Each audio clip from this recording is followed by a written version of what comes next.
Assalamu alaikum dear students. I'm your biology teacher with another lecture of biology from class 10th book. So in today's lecture we are going to talk about photoreceptor. Um, Photoreceptor, if we look at the word photoreceptor, it is a combination of two words. The first one is photo and the second one is receptor. So photo actually means light and receptor means any part of your body which can detect changes that are taking place in the environment. Or simply we can say that which can detect stimulus. Stimulus changes in the environment. So photo means light and receptor means the part of body which receive the changes taking place in our environment. By combining these meaning, we can say that photoreceptor is that part of our body or is that part of living organism which can detect the changes that takes place in the light in our surrounding.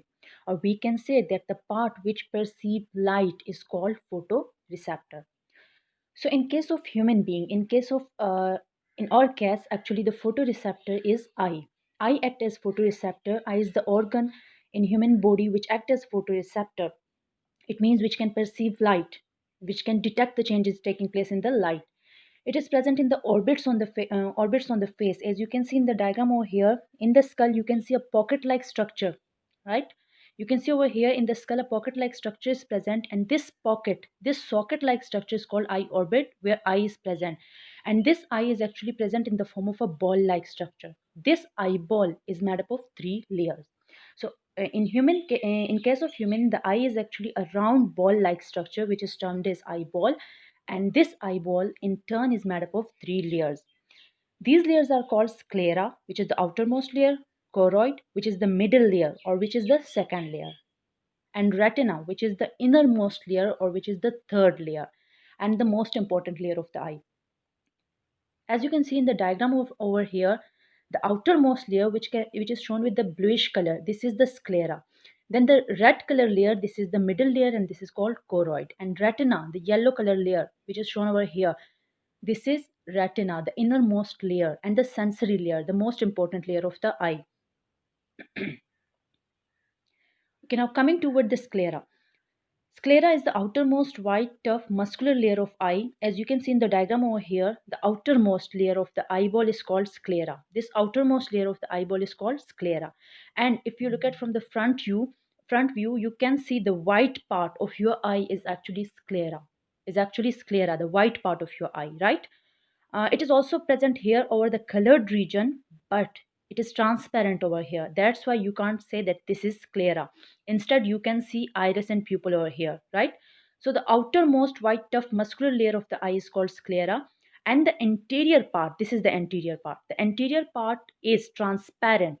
It is transparent. It is not opaque or it is not colored part. It is transparent part. That's why you can see the portion which is present behind it, and it is bulging, called cornea, right? थोड़ा सा ये बाहर की तरफ निकला हुआ है, it is bulging out, and this part is called cornea, and this whole layer, the outermost layer, is called sclera. Okay, now coming toward the second layer of the eye is called choroid. You can see in the diagram over here, the colored layer which is shown over here, this is the layer of the choroid. This whole the second layer is choroid layer, right?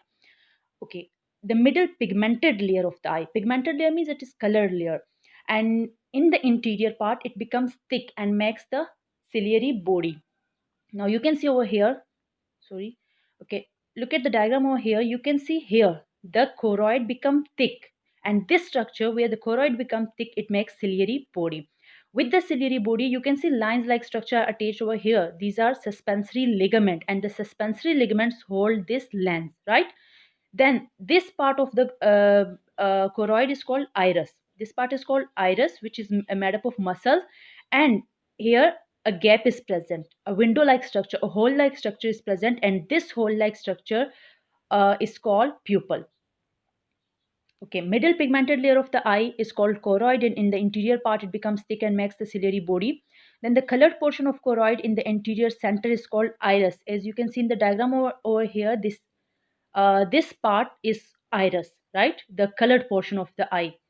Okay, as you can see in the here in the diagram, the blue color portion of the eye is called iris, and the black part which you can see in the eye over here, this is pupil, which is a hole present in between the iris.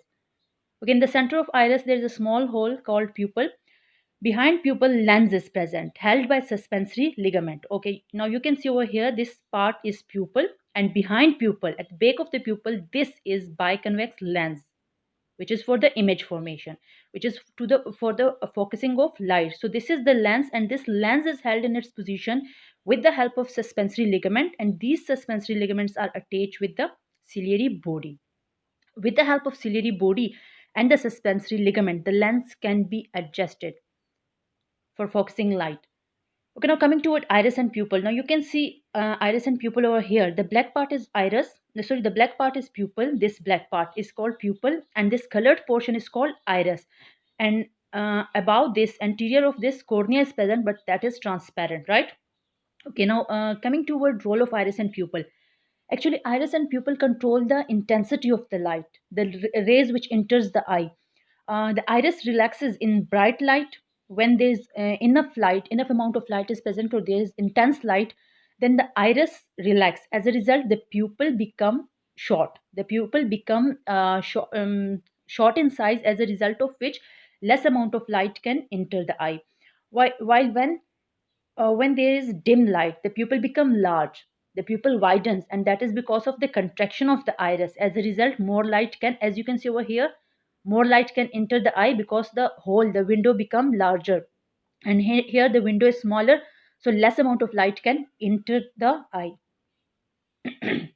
Okay, now coming toward third and innermost layer, this is the layer of retina. The third or the innermost layer is actually the layer of retina.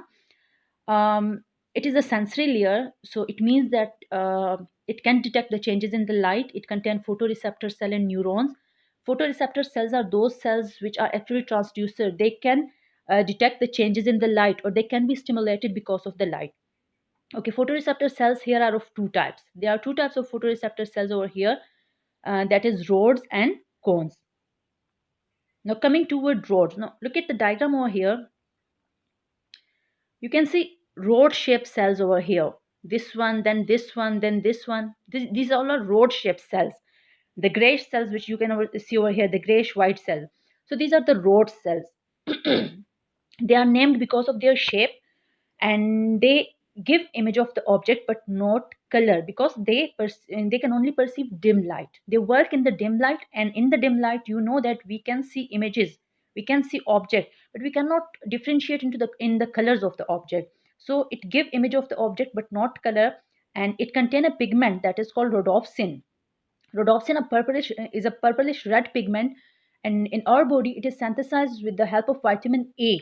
So if there is a deficiency of vitamin A, rhodopsin will be not formed in our body. As a result, it will lead to night blindness, because during the night, during the dim light, we can see with the help of rods. And if there is no vitamin A, there will be no rhodopsin, and there will be not enough rods to work in the dim light. That's why if there is deficiency of vitamin A, it can lead to night blindness. Okay, now coming toward the next type of photoreceptor cell, that is called cones.